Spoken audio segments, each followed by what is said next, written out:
We meet in an hour of change and challenge, in a decade of hope and fear, in an age of both knowledge and ignorance. The greater our knowledge increases, the greater our ignorance unfolds. 62 years after this speech was given by John F. Kennedy, inspiring a university audience with the latest American endeavors in space exploration, the facts remain relevant. As humanity, we have progressed tremendously in the fields of science, technology, diplomacy, yet we are constantly challenged to rethink our ways and reinvent our approaches. We have asked Kyle Acierno from OffWorld and Estelle Godard from Promus Ventures to share some insights on what the future of business in space looks like. Business in space will really look at resource scarcity and harnessing the vast resources that exist in space, whether that be on the moon or asteroids or even other planets. So these resources will be first used to help us live off-planet or off-world. Then they will be used to help us build things in space, whether that be large factories or something like that. And finally, if there's a really strong use case, we will be able to use those resources back on Earth. Space resources, basically, it's a different segment. When we speak about space resources, we speak about space, but space within this new economy that we call the Lunar Economy. I'm Hanna Siemaszko, and you're listening to Resourceful, a podcast which explores the exciting new opportunities of space resources. Resourceful is produced by Esric in collaboration with Silax.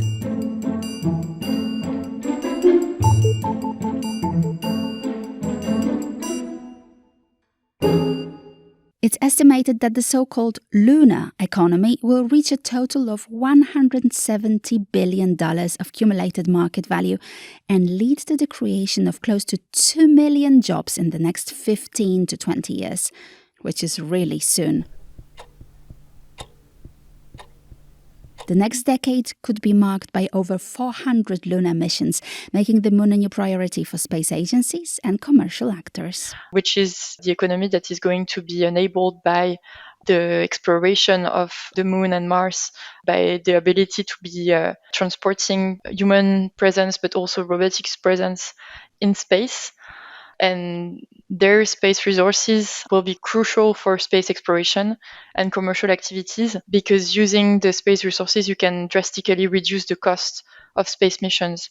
So you're able to transport material from Earth to space, but it's very expensive. And if you use the resources that you find on the moon, on the asteroids, or on Mars, such as water and rocket fuel or metals for constructions, you can significantly lower those costs. So that's one thing for the economic viability. You reduce the costs in space, but you also allow for the extraction and the processing of space resources to create new market and economic opportunities. So there's a number of initiatives that have been started to include mining operations for precious metals from asteroids or the moon, and the development of the infrastructure that is needed to process and utilize those materials in space. When you're doing our kind of business, and remember, OffWorld is very unique because we're doing mining, and that's different than a lot of other space businesses, but a dual market approach is extremely important. It's a pragmatic strategy that allows us to sustain operations and fund our long-term space ambitions. So it's important to have an opportunity to get immediate revenue generation, all the while developing these applications for space. There's inherent risks with this kind of approach. Obviously, there's a diversion of focus and resources from the core mission, whether that be the terrestrial mission or the space mission.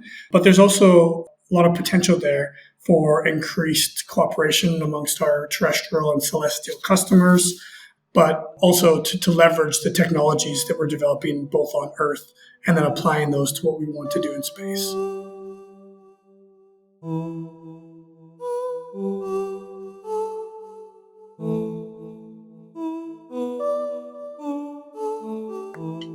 The overall in-situ resource utilization value chain can be described as explore, excavate, prepare, extract, refine, store, and supply. However, as of now, this chain includes numerous technical gaps.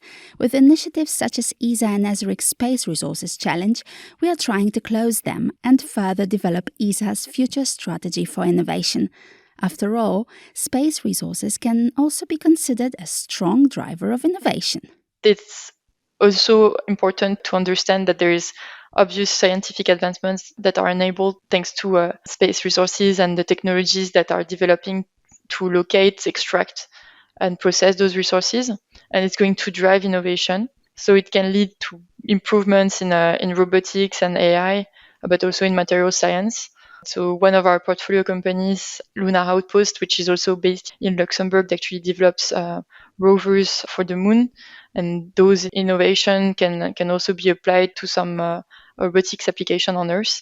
So there's significant technology transfer that can be enabled from space to Earth. And then there is also a strategic and kind of security concerns where countries can enjoy greater independence and strategic advantages in space. So accessing to resources could be a point of contention there. That's also like kind of the downside that we need to consider. In space, of course, the project that we're doing right now is focused on developing a product which we can eventually commoditize and sell. But there's unfortunately nobody at my door right now asking to buy lunar water.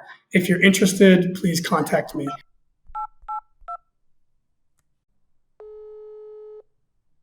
Our system is developed to then take that intake and separate the ice from the regolith, and then process those volatiles to initially create crude water. So this will be a dirty water which could be used for, let's say, radiation shielding. Next, we will further process that material in order to make it consumable. And that water could be potable water, which could be used by astronauts to water plants or to drink. And eventually down the line, we could even use electrolysis to then further produce a liquid or even a pressurized hydrogen or oxygen, which could be used as a fuel. We are currently rapidly going towards PDR, the preliminary design review for this technology. So we're in a pretty good place, and we're hoping to be able to demonstrate this towards the end of the decade. The future of our work on Earth is not so much about robots replacing humans, but more about us learning to work side by side. Many claim that their role is about taking over boring or dangerous tasks, and space applications clearly fall into the latter category. Robots will be crucial for the success of future missions and well-being of astronauts. There's a huge role for humans in exploration and humans on the moon, but ideally, some of the most complex, menial, and dangerous tasks can be taken away from the valuable time and effort of a human and put into a machine. Our terrestrial mining robots are designed to operate in the harshest environments on Earth. We've deployed the robots into open pit mines in South America and deep into the platinum mines of South Africa.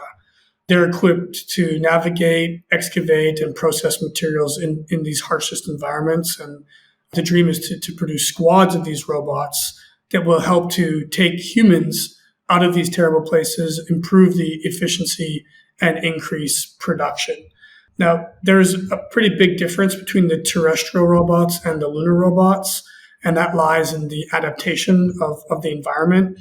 The lunar robots are obviously going to be engineered to withstand the extreme temperature variations, the vacuum of space, and specifically lunar dusk or lunar regolith, which is highly abrasive, and we don't have those same kind of issues on Earth.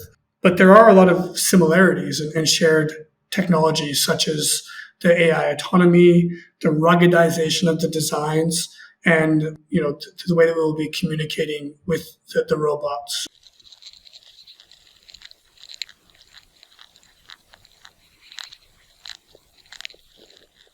Who has never marveled at how efficient a swarm of ants is? To some physicists, swarms of insects retain cohesion similar to a fluid, and it might be beneficial to study them as a whole system. It's not surprising that such setup is being explored by rover companies such as OffWorld. Look at how ants do work, or look at how any sort of large mine works on Earth. You need to have a swarm of collaborative robots to achieve any sort of task.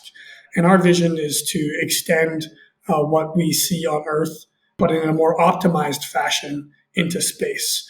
So having a swarm of collaborative but different or unique robots collaborating together allows us to achieve tasks in a faster and more precise way.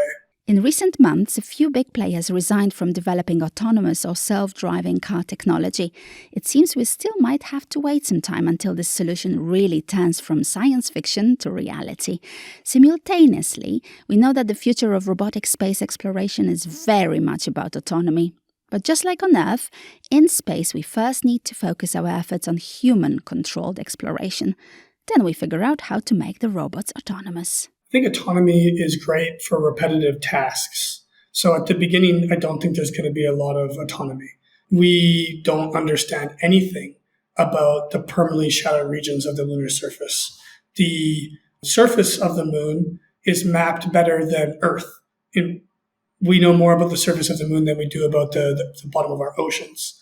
However, when we get into the permanently shadowed regions, they are permanently in shadow. And so we've never been there. We've never seen it. There's a lot of terra mechanics of the lunar regolith, which we don't understand.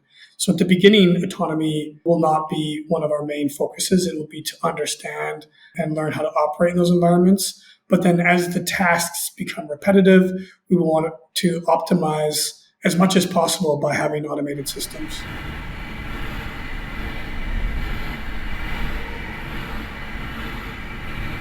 So how does it apply to OffWorld's activity?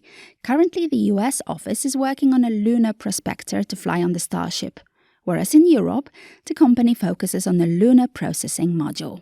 Yeah, so the way that OffWorld is organized, OffWorld US is responsible for developing the lunar prospector, or the robot which is going to fly on a Starship. And OffWorld Europe is responsible for developing a lunar processing module. So this module is essentially a payload, which we will be able to stick onto the prospecting robot. We currently are we're rapidly progressing towards the preliminary design review of the lunar processing module, which essentially will be designed to intake what we call as icy regolith.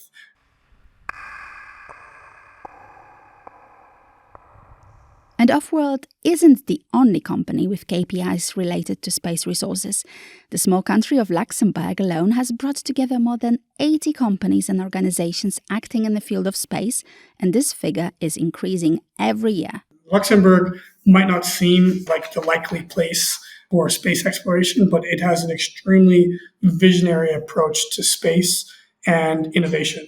It really has a supporting environment for companies like ours. Doing business in Luxembourg aligns with our broader vision of fostering international cooperation and building a sustainable future in space. Luxembourg has a very proactive stance on space exploration and utilization, and has a shared belief in extending humanity's presence beyond Earth.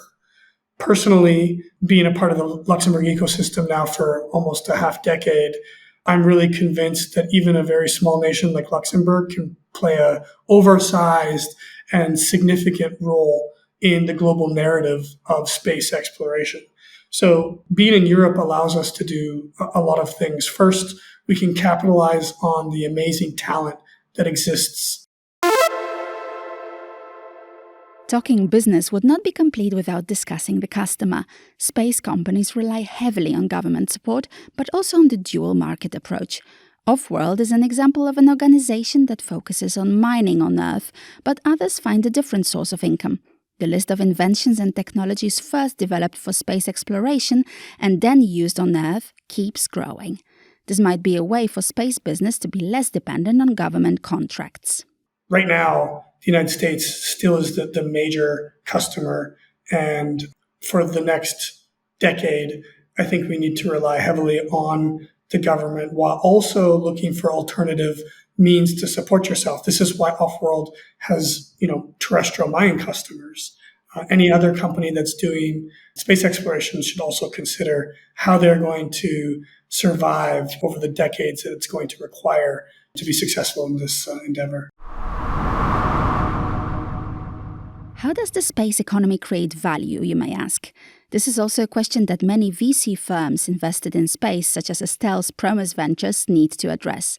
There are three main stages companies may operate on: upstream, with organizations focused on spacecraft manufacturing and launch vehicles; midstream level, with a focus on operations and in-orbit management; and finally the downstream pie, dedicated to spacecraft-derived data, applications and services.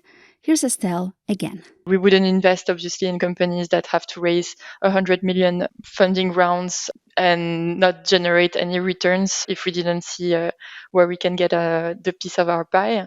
But I think something that is fundamental to understand there is that there is a huge support from the government. It's not only equity and it's not only kind of private investors going there. There is a huge role that the government is playing to de-risk and support really the companies early on for their products and to develop the technologies together with institutes and with anchor customers from the governments. Let's talk numbers. I think the economy is projected to increase.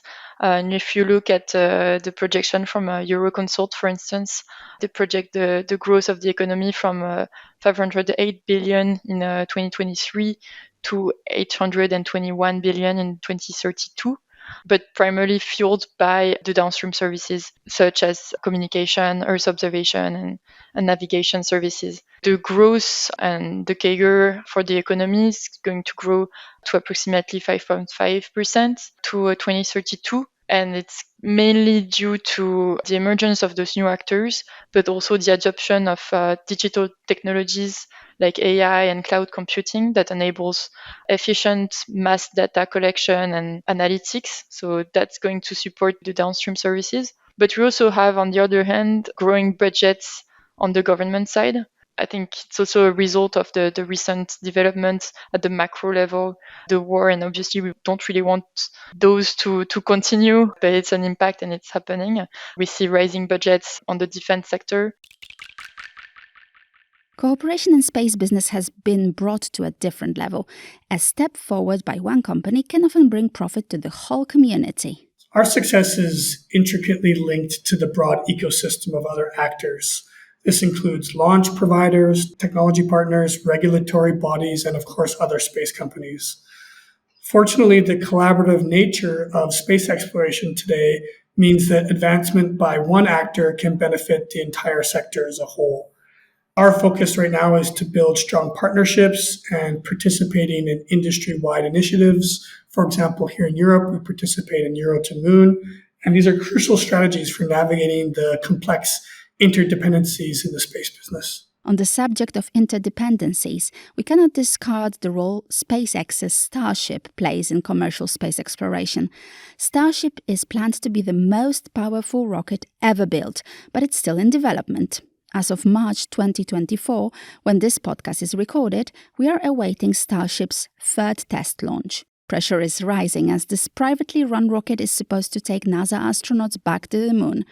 It's not only the public entities that are restless. Space entrepreneurs and investors are probably biting their nails in anticipation too. I think Starship is a game changer in how we are going to further humanity's presence in space. Starship will lower the costs by orders of magnitude. It's unclear about how much, but it's going to lower the costs and increase the volume and mass tremendously. Now, this is going to enable, I think, a tremendous amount of new businesses, first in LEO, in low Earth orbit, and then also on the moon and eventually deeper into space. So obviously, I mean, we see that the sector is dependent on government funding, and most of the investments are still coming from government contract, in particular in Europe, because the setup is such that the European Space Agency is going to receive a strong budget. I mean, ESA, but also USPA and other agencies are going to receive budget to define missions that then they are going to procure to industry players. And that's been kind of the way that it's been functioning for the past decades. But it's slowly starting to change to include those new entrants in the way that they are going to make contracts with each other, and they are going to procure themselves services for the next economy that's going to evolve.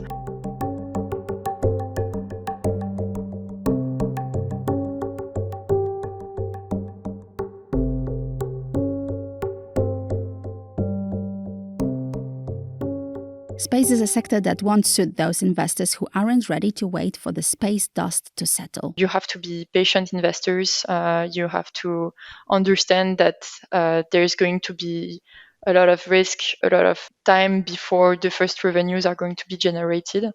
So those elements make it very difficult sometimes for investors that are not necessarily space or deep tech focused investors to understand the potential value of an investment in space companies. What can we do to educate them? So there is a number of opportunities and initiatives that are being put in place, and there's been really a lot that have grown in the past few years, especially with the collaboration between the European Space Agency, EUSPA, the European Commission, and financial institutions like the EIB and the EIF. They've all started to collaborate together and create kind of matchmaking events between investors and startups, but also capacity building events. In one of our previous episodes, we discussed circularity in space and the need to rethink human activity in space to be sustainable and clean. Check this episode out. Reusability and sustainability are a core principle of our approach to both terrestrial and extraterrestrial operations. So we are prioritizing the design of our robots and processing units on Earth to allow for repair, upgrade, and even recycling. That was a fundamental ethos of the company for the operations on Earth. In space, the idea of in situ resource utilization is all about reusing. So personally, I do not think that water should be used for fuel, because that is an expendable resource which will just be gone, right? And we don't know how much water exists on the moon. The water should be used as a consumable that can be put into these ecologically closed life support systems, which can be constantly reused and recycled. If it's used for humans, that's going to be constantly put back into the system like it is on the ISS. So using the materials that we extract is a core design principle and philosophy, both on Earth and in space. The sustainability is very important. It's really a crucial element that we need to consider when we make those investment decisions, but also when we support the companies as they grow, because we enter so early in the development stage of the companies that we can give them advices on what we know, what we've seen. There is a big push also from the governmental entities to develop more green propellants or activities that are going to support exploration in space in a sustainable manner. Sustainability is a key factor for the future of the lunar economy. It must shape the way business visionaries, space agencies, scientists, governments, and investors will collaborate. Otherwise, we cannot dream far.